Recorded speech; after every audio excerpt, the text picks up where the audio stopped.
¿Qué tal, hermanos? Muy buenos días. Espero que todos estén bien, disfrutando de este tiempo en el Señor. Llegamos al mes de octubre y en esta ocasión tenemos una serie muy interesante, como siempre en la palabra de Dios. Quiero invitarles a abrir sus Biblias en el libro a los Colosenses, la epístola de Pablo a los Colosenses, el puro primer capítulo. Vamos a estar revisando la razón de nuestra fe en Jesús.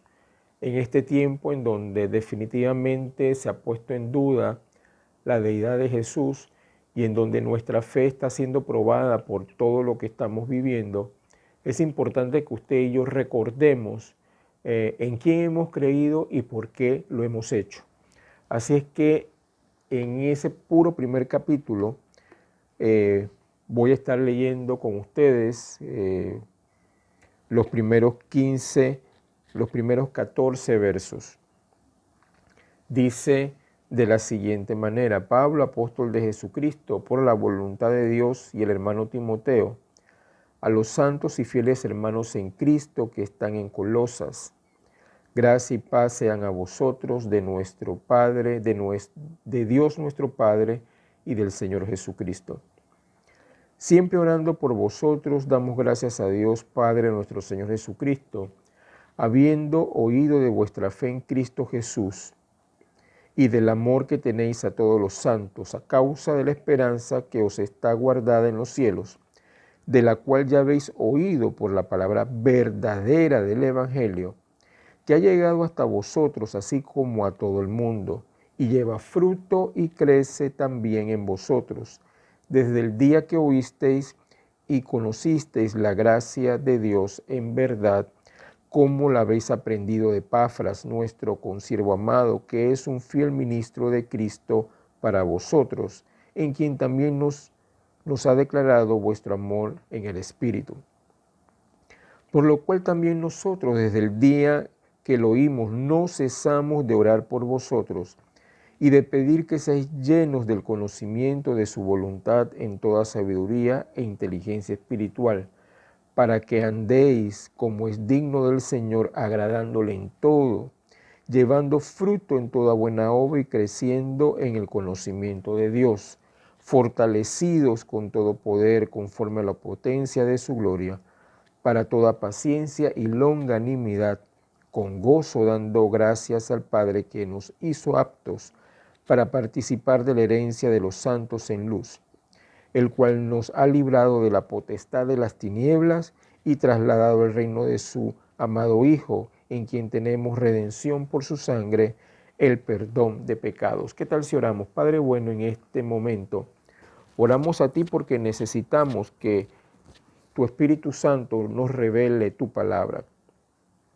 nos revele las profundidades de tu gracia, de tu conocimiento y de tu poder. Principalmente nos sea revelado la persona de Jesús. Abrimos el corazón y la mente para poder entender, comprender y sobre todo aplicar lo que esta mañana nos mostrarás.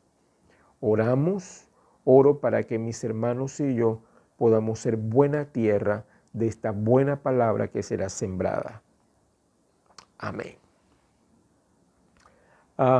Es importante básicamente como para crear un escenario correcto, para poder entender con mayor claridad la palabra de esta mañana. Pablo nunca estuvo en Colosas. Los historiadores hablan de que producto de su ministerio en Éfeso, que estuvo por 3 años, si lo recuerdan, Colosas fue fue una iglesia plantada indirectamente por Pablo. Y todo parece indicar que Epafras, el que leímos hace un rato en el texto, fue su pastor. ¿De qué estamos hablando? Bueno, estamos hablando de que ya para este entonces, estamos hablando de el año 60, 61 aproximadamente de nuestra era, había una combinación, una mezcla de legalismo judío, paganismo y cristianismo no fundamentado en la palabra, en donde disminuían, demeritaban la figura de Jesús. hablaban de Jesús no como el Hijo de Dios, sino como un semidios, un intermediario, el cual era uno más en el listado que nos acercaba a Dios. Esto en la práctica significaba que Jesús no era lo suficientemente poderoso para suplir las necesidades espirituales de los colosenses y de ninguno que creyera en él, porque no tenía ni la autoridad ni el poder para hacerlo. Así es que si usted lee con detenimiento, Pablo se dedica en esta carta, y hay otras cartas que lo hacen, pero particularmente en esta, para explicar a los hermanos de Colosa y explicarnos a la iglesia de todos los tiempos hasta el día de hoy, la preeminencia, las virtudes, la hermosura y el poder de Jesús y qué hizo Él en la cruz del Calvario. Así es que quiero invitarle a que usted se prepare para este caminar durante este mes en la palabra, porque Cristo se va a revelar a su vida y a la nuestra, y aquellos que conocemos los principios bíblicos, estamos bien afianzados en esto, podemos seguir enriqueciéndonos con las verdades que reaprenderemos o que serán expuestas para nosotros. Así es que empecemos en el puro primer capítulo, el verso 13 en adelante. Dice Pablo que él oraba por ellos desde el momento que se dio cuenta de que habían colocado su fe en Cristo Jesús. Y eso es lo primero que necesitamos afirmar esta mañana. Nuestra fe en Cristo Jesús. No es nuestra fe en ninguna otra persona o en ninguna otra circunstancia. Nuestra fe en Cristo Jesús. De hecho, esta mezcla de esta falsa doctrina, como también lo habla el texto bíblico, es lo que son los primeros indicios o los primeros cimientos de lo que posteriormente conocemos como el gnosticismo, que ha llegado hasta nuestros días. Es una combinación de elementos y de prácticas un poquito raras, en donde solamente algunos iluminados, algunos de aquellos que se meten en algunas prácticas, llegan a tener el conocimiento suficiente como para conectarse con Dios y a través de prácticas de abstinencia rigurosas poder llegar al cielo. Bueno, nada de eso enseña el texto bíblico, nada de eso enseña la palabra. Esa es la razón por la cual es de obligación que nosotros vayamos a la palabra y que el texto bíblico nos hable tal cual Él quiere hacerlo. Así es que Pablo dice que daba gracias a Dios por ellos y oraba por ellos. Y luego de afirmar la fe en Cristo, dice lo siguiente: y del amor que tenéis a todos los santos. Características fundamentales de un cristiano: su fe clara en Jesús y amor. Su fe clara en Jesús y amor. Y vamos a ir resolviéndolo, desarrollándolo a medida que avancemos. Lo otro, verso 5. A causa de la esperanza que os será guardada en los cielos, de la cual ya habéis oído por la palabra verdadera del Evangelio, y subraya en su Biblia la palabra verdadera del Evangelio. Pablo era un defensor del Evangelio, un defensor de la verdadera palabra. De hecho, usted puede recordar perfectamente allá en el libro de los Hechos cómo él tiene un encuentro con Jesús y cómo a medida del tiempo y su relación con Dios, a él le fueron reveladas aquellas verdades bíblicas que a veces eran muy difíciles de entender, según Pedro escribe. Lo importante aquí es que fe en Jesús, amor y la esperanza que está guardada. Está hablando de la segunda venida del Señor. Esto es parte del paquete que usted y yo tenemos que tener claros para poder vivir de acuerdo a los preceptos de Dios. Y este verdadero evangelio, verso 6, ha llegado hasta vosotros, así como a todo el mundo. Lo siguiente, y lleva fruto y crece también en vosotros desde el día que oísteis y conocisteis la gracia de Dios en verdad. Entonces, aquí hay 4 elementos básicos que Pablo está dejando claro para esta iglesia y para nosotros. El primero de ellos, vuestra fe en Cristo Jesús. ¿Dónde está anclada vuestra fe? Una de las cosas que el Señor Jesús enseñó desde que inició su ministerio terrenal, en el puro primer año, era que una vez que terminó el Sermón del Monte, lo recuerda cómo termina él esa enseñanza o esa predicación.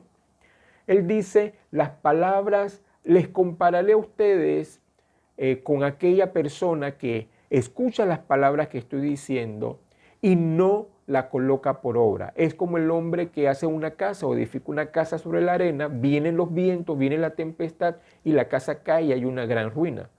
A diferencia de aquel hombre que escuchando la palabra y la pone por obra, es como aquel que edifica su casa sobre la roca y está hablando de él mismo como roca, como fortaleza, como algo estable, como cimiento eterno. Así es que usted y yo necesitamos de manera continua revisar nuestra fe en Jesús. Note lo que Pablo afirma, vuestra fe en Cristo Jesús. Y esta expresión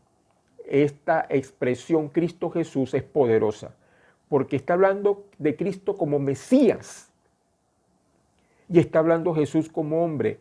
El Mesías, hombre. Hay poder en Cristo Jesús. Dice amén a esto conmigo. Hay poder en Cristo Jesús, el Mesías Jesús. No es un semidios, es Dios hecho hombre. Lo segundo, del amor que tenéis unos por otros, del amor que ha sido derramado sobre todos aquellos que hemos venido a Cristo. Vaya conmigo a Romanos, en el capítulo 5, usted recordará esta palabra porque es la que más frecuente hemos utilizado cuando estamos celebrando la Santa Cena. Dicho sea de paso, hoy hay Santa Cena. En los primeros 5 versos dice lo siguiente: justificados pues por la fe tenemos paz para con Dios por medio de nuestro Señor Jesucristo, por quien también tenemos entrada por la fe a esta gracia en la cual estamos firmes y nos gloriamos en la esperanza de la gloria de Dios. Y no solo esto, sino que también nos gloriamos en las tribulaciones, sabiendo que la tribulación produce paciencia, y la paciencia prueba, y la prueba esperanza, y la esperanza no avergüenza. Y dice, y léalo conmigo por favor, porque el amor de Dios ha sido derramado en nuestros corazones por el Espíritu Santo que nos fue dado. Así es que es evidente para usted y para mí, para todos aquellos que hemos colocado nuestra fe en Jesús, que Dios ha derramado de su amor a través de su Espíritu Santo. Así es que debe ser evidente para todos aquellos que tenemos nuestra fe en Jesús el amor, como una prueba, como una evidencia, como fruto del Espíritu Santo en nosotros. Hemos oído la palabra verdadera del Evangelio porque tenemos la esperanza de su segunda venida. Y lo hemos, en el caso de Colosa, la iglesia en Colosa lo aprendió de Epafras. Y quiero hacer un alto aquí con estos elementos que parecen aislados, pero no lo están. Yo espero que usted esté prestando mucha atención a lo que el Señor nos está diciendo esta mañana. Epafras, uno de los tantos nombres que aparecen principalmente en el Nuevo Testamento, de hombres y mujeres, algunos no lo conocemos, pero bendito sea Dios que conocemos el nombre de Epafras, un hombre sencillo seguramente que conoció a Jesús por el testimonio de Pablo y decidió servir a Dios. Y los historiadores hablan o afirman de que es altamente seguro que fue el pastor de la iglesia de Colosas. Y estamos hablando de influencia. Y esto sería un quinto elemento. Fe en Jesús, amor, la esperanza de su segunda venida, la verdad del Evangelio y la influencia.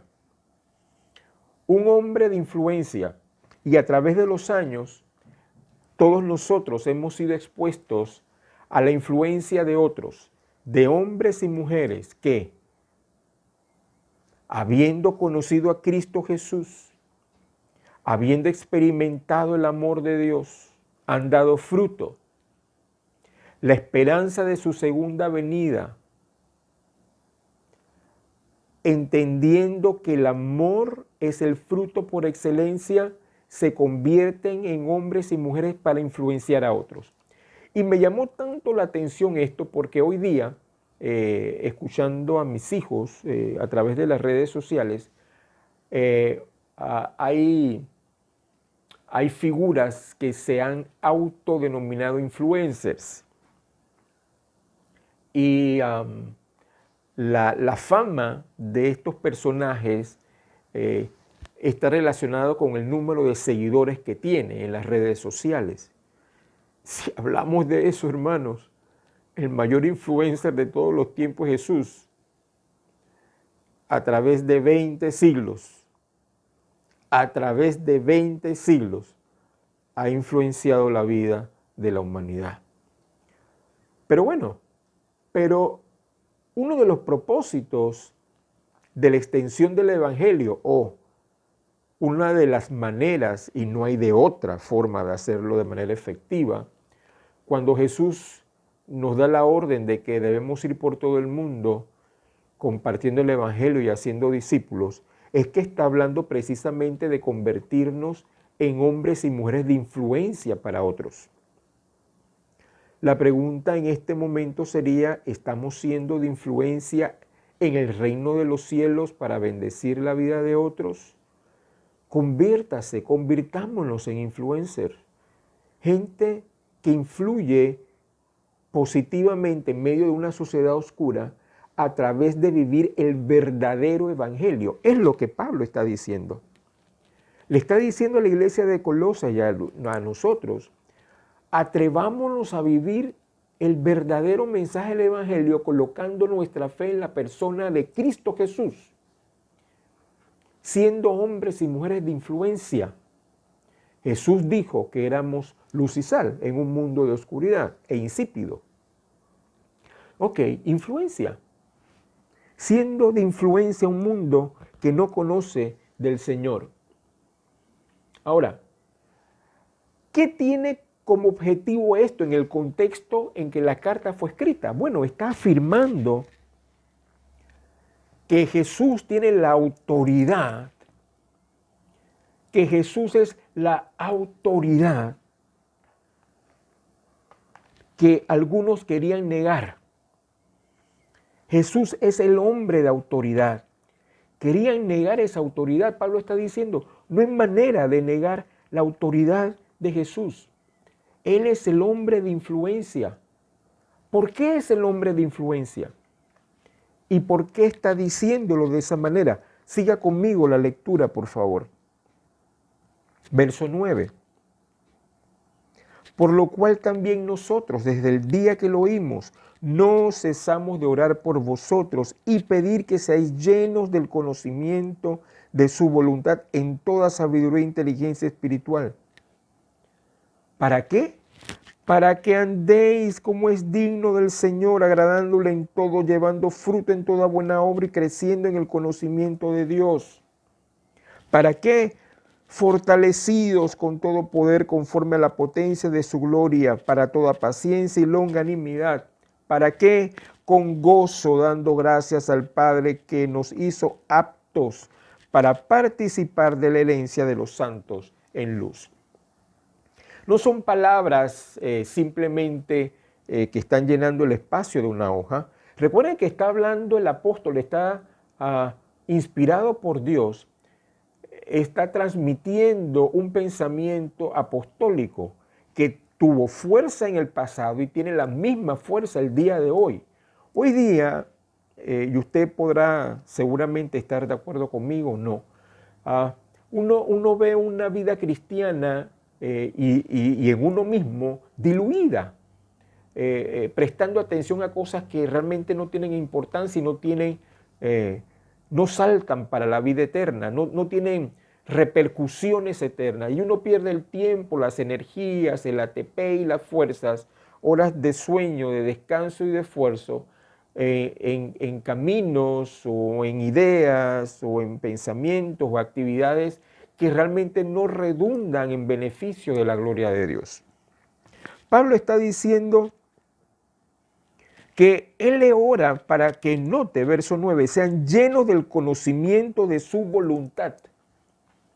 No está hablando simplemente de cualquier conocimiento, no está hablando de conocer más Biblia, no está hablando de conocer más versos bíblicos e interpretarlos de manera correcta o de la mejor manera posible. Estamos hablando del conocimiento de su voluntad.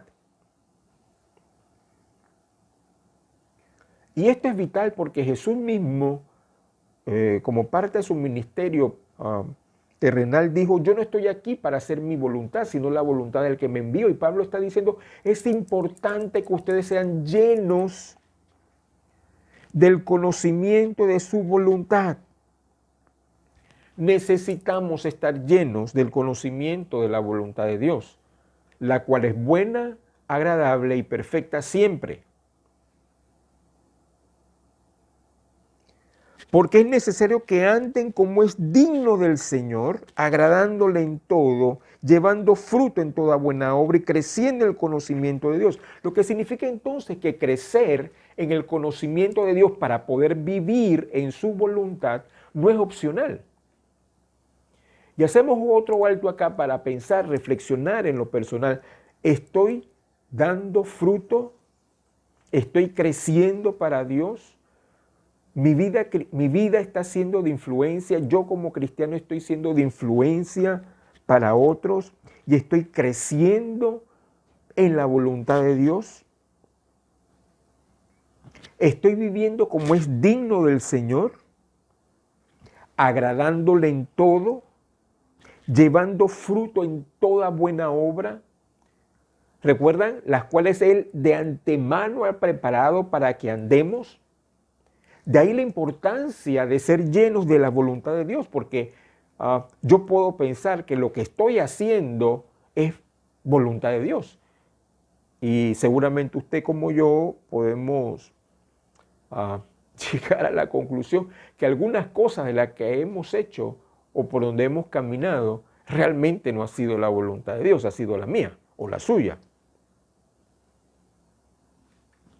Está hilando fino el apóstol para la iglesia de Colosas y para nosotros. Hay una razón de ser llenos de la voluntad de Dios, porque el final del camino es agradar en todo al Señor.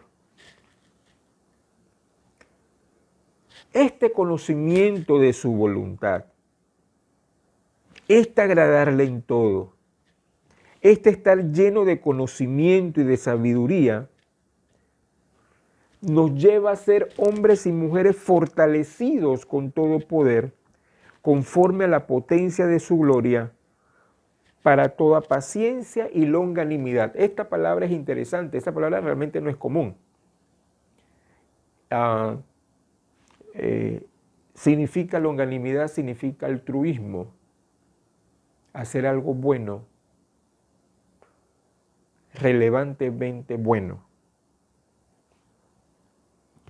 Lo que significa entonces que Dios a sus hijos nos está llamando a influir de formas realmente extraordinarias, formas realmente que la mente humana no ha llegado a pensar siquiera.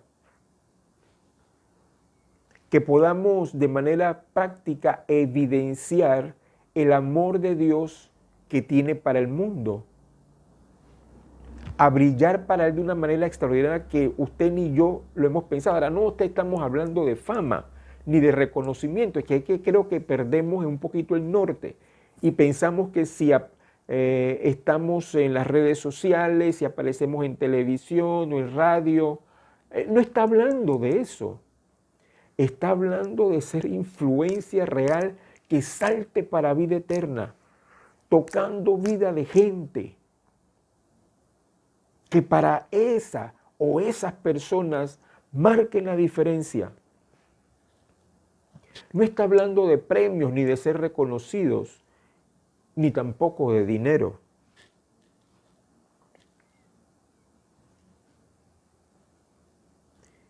Y este tipo de vida se caracteriza por gozo, dice el verso 12, dando gracias al Padre que nos hizo aptos, porque todo esto desemboca en que no hay manera de vivir a esta altura o a este desafío de vida a menos que Dios nos capacite para hacerlo. Y lo hace a través de la palabra y de su Espíritu Santo. Deja Pablo con claridad por qué Jesús no es un semidios, o no es un Dios más, o no es un personaje histórico, porque hoy día pudiéramos hablar de él como un personaje histórico.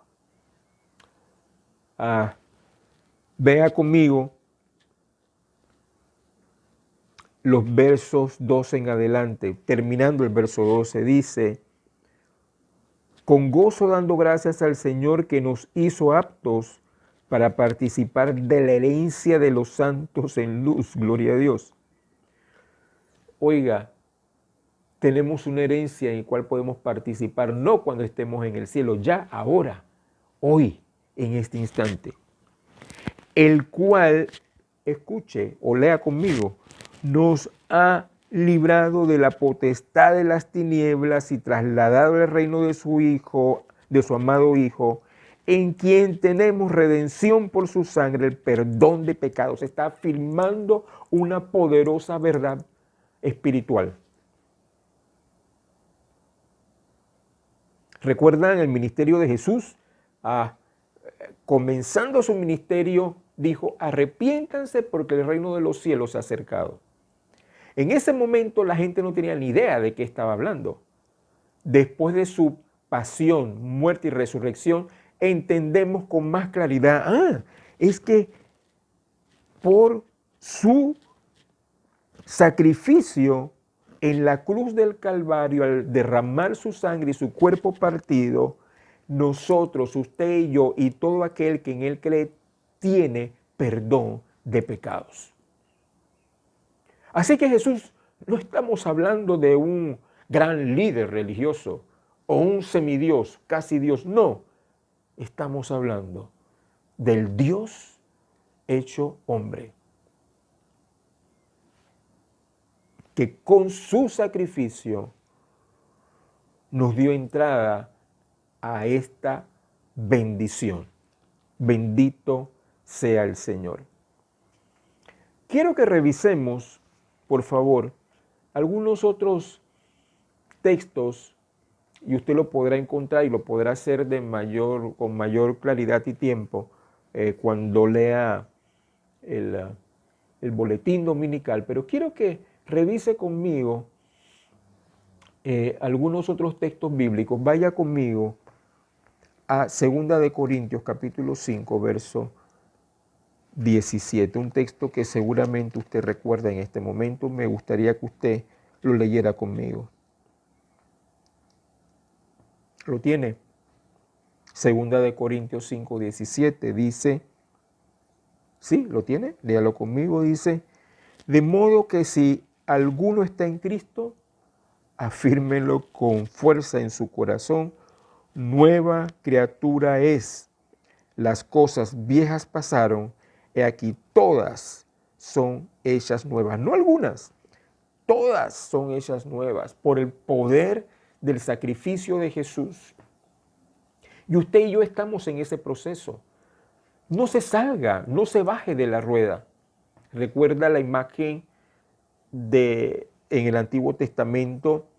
Dios le dice al profeta: baja a la casa del alfarero y ahí vas a ver al alfarero con una masa ahí trabajando sobre la rueda. Usted y yo estamos en la rueda de Dios porque Dios está haciendo todas las cosas nuevas. Hay algunas cosas que Dios hizo nuevas inmediatamente. Sobre todo en el plano espiritual, hemos sido trasladados del reino de las tinieblas al reino de la luz. Claro, cuando estamos hablando de estos principios espirituales, la gente entra, bueno, pero aquí hay que saber más, y hay no hay tal conocimiento extra, está aquí en la palabra. Y lo recibo y lo recibimos por fe. Hemos sido trasladados del reino de las tinieblas donde morábamos, porque aún siendo pecadores, Cristo murió por nosotros, ¿se acuerda? Hemos sido trasladados del reino de las tinieblas al reino de la luz. Y Dios está haciendo todas las cosas nuevas, nuestra mente, nuestro corazón. Dios lo está transformando y mientras estemos de este lado del cielo, su proceso no ha terminado.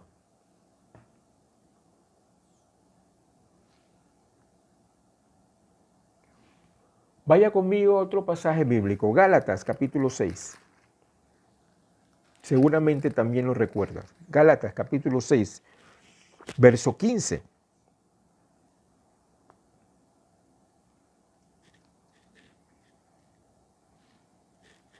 Porque en Cristo Jesús ni la circuncisión vale nada, ni la incircuncisión, sino una nueva creación. Una nueva creación. ¿Qué vale? ¿Qué vale para Dios? Que hemos sido creados nuevamente para Dios en Cristo Jesús.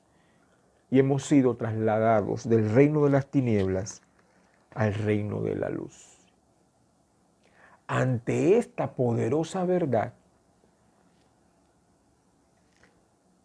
ahora podemos entender por qué razón los falsos maestros y falsos profetas que todavía hoy existen demeritan las características, las virtudes y las cualidades de Jesús. Ciertamente es un misterio, 100% hombre y 100% Dios. Pero no por ser un misterio significa que Jesús no sea Dios encarnado. Y tampoco significa que lo que hizo en la cruz del Calvario sea invalidado o sea medio a hacer, o esté a medio a hacer, y necesita algo más para poder completar su obra. No es cierto. Esa es la razón por la cual Pablo, en los siguientes versos del 15 en adelante, dice lo siguiente: Él es la imagen del Dios invisible, el primogénito de la creación. Está inspirado el apóstol, definitivamente inspirado por Dios. Él es la imagen del Dios invisible. ¿Sabe lo poderoso que fue para aquellos primeros hombres y mujeres que pudieron ver con sus propios ojos la imagen del Dios invisible? Y hoy usted y yo podemos verlos con los ojos de la fe. Él es la imagen del Dios invisible. Por eso nos acercamos a Él de manera confiada. Él es la imagen del Dios invisible. Tú, Jesús, eres la imagen del Dios invisible. Te puedo ver con los ojos de la fe, te puedo sentir. Y aun cuando no te sintiera, tú eres la imagen del Dios invisible.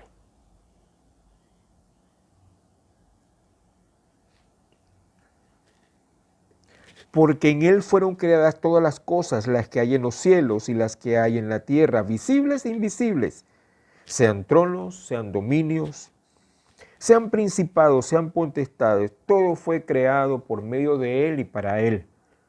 Y Él es antes de todas las cosas y todas las cosas en Él subsisten. Todas las cosas en Él subsisten.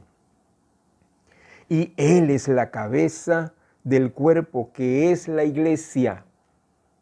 Releo, Él es la cabeza del cuerpo que es la iglesia, el que es el principio, el primogénito de entre los muertos, para que en todo tenga la preeminencia. Ante este poderoso argumento, hermanos, nos toca vivirlo. Ante esta poderosa palabra nos toca vivirnos tomados, agarrados, cimentados en la verdad de la persona de Jesús. No en base a lo que leo, en base a lo que escucho, en base a lo que otros interpretan. Es que este Jesús necesita ser revelado a nosotros, así como lo fue para Juan en la isla de Patmos. ¿Recuerda? Dice que estaba él en el Espíritu en el día del Señor cuando de repente escuchó detrás de él una voz como de trompeta y cuando se volvió no pudo mantenerse en pie. Ese es el Jesús que necesita ser revelado a nosotros, porque ese es el Jesús que está sentado a la diestra del Padre hoy, ahora. Y agrega, intercediendo por nosotros. No estamos desamparados. Hay un Cristo verdadero que cuida de nosotros. Hay un Cristo a la diestra del Padre hoy que intercede por nosotros. ¿Qué te ha dicho Dios hoy? ¿Qué te ha dicho el Señor el día de hoy? ¿Qué tal si oramos? Padre bueno, te damos muchas gracias esta mañana por la realidad tuya en nuestras vidas, por habernos trasladado del reino de las tinieblas al reino de tu luz. Y cuando estamos en el reino de tu luz, todo, absolutamente todo queda expuesto. No hay oscuridad que pueda mantenerse cuando la luz alumbra y tú eres esa luz. No esa luz mística que hablan otros. Nosotros te conocemos. Para nosotros no eres un místico, eres una poderosa realidad. Te ocupas de nosotros, estás con nosotros, nos acompañas durante el camino, nos fortaleces, nos abrazas, nos consuelas, nos animas, te haces fuerte en medio de nuestra debilidad. Gracias, gracias Señor, gracias, gracias Señor. Oro por mis hermanos y hermanas que puedan ver, que puedan oír a ti y de ti, de tus propios labios, y su fe sea afirmada. Oro en el nombre de Jesús. Mientras estamos orando, estás escuchando este mensaje y no le has entregado tu vida a Jesús. Quiero invitarte a que lo puedas hacer. Entregar tu vida a Jesús es aceptarle como tu Señor y Salvador. Es una cuestión de fe. Te invito a que ores conmigo, hagas conmigo esta oración. Repite después de mí con tus labios. Escúchate a ti mismo, a ti misma, orar lo siguiente.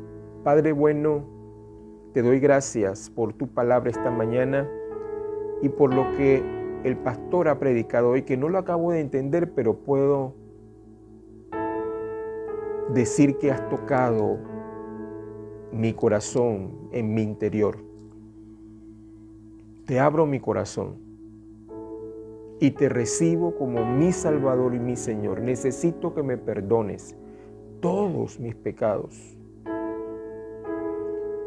y me permitas la oportunidad de ser una nueva criatura para ti. En el nombre de Jesús. Amén. Al final del mensaje vas a encontrar unos números telefónicos y unas direcciones que puedes comunicarte con nosotros. Permítanos ahora compartir esta parte que es vital y hermosa para nosotros. Y quiero regresar a ese texto de Romanos capítulo 5, versos del 1 al 5, en donde afirmamos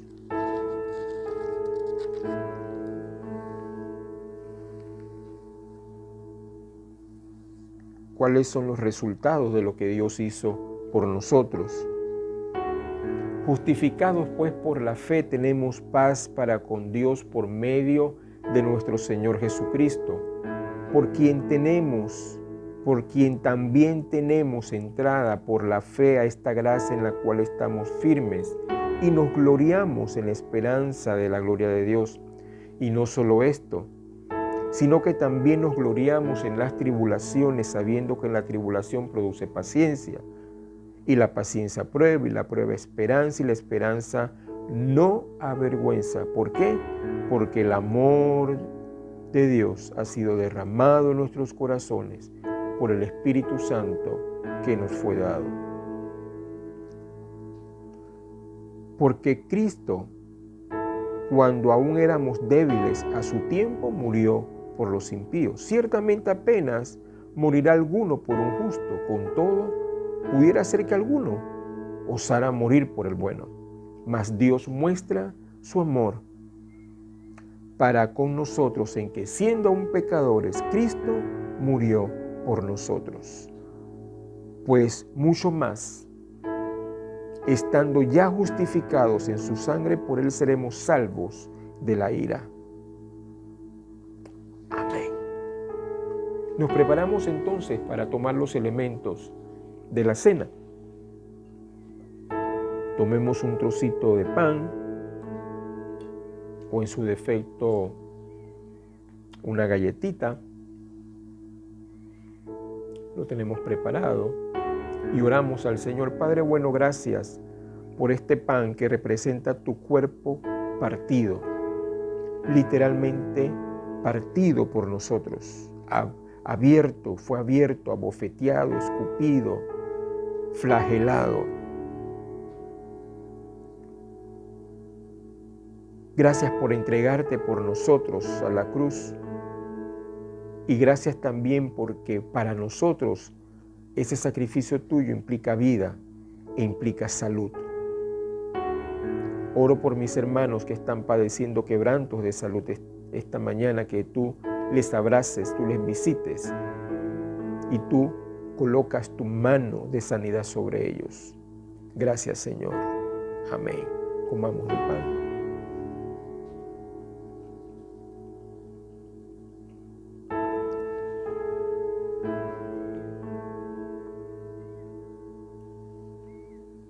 Oramos ahora por el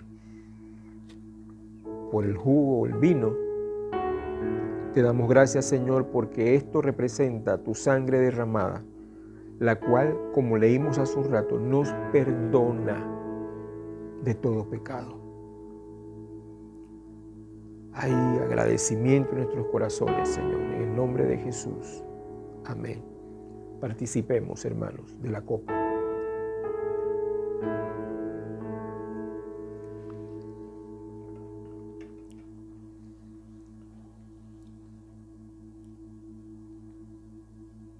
Aleluya, aleluya, aleluya.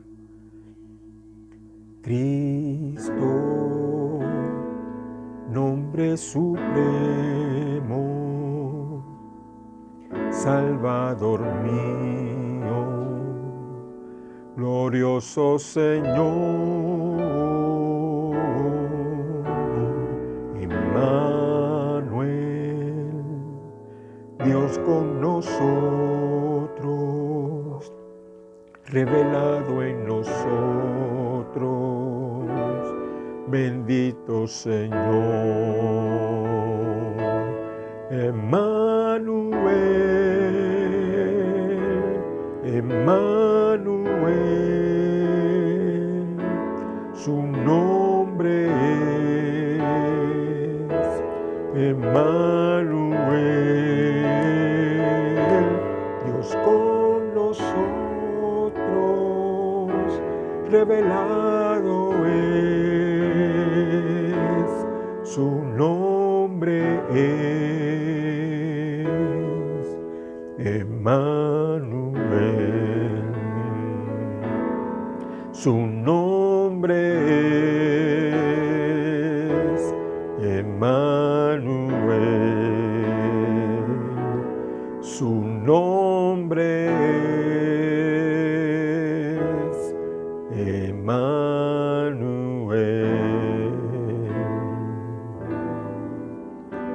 A Dios sea todo honor y toda gloria y toda la alabanza y toda la exaltación. Gracias, gracias, gracias, buen Dios. Gracias, gracias. Gracias, Señor. Amén, hermanos. Que el Señor les bendiga. Estamos despedidos.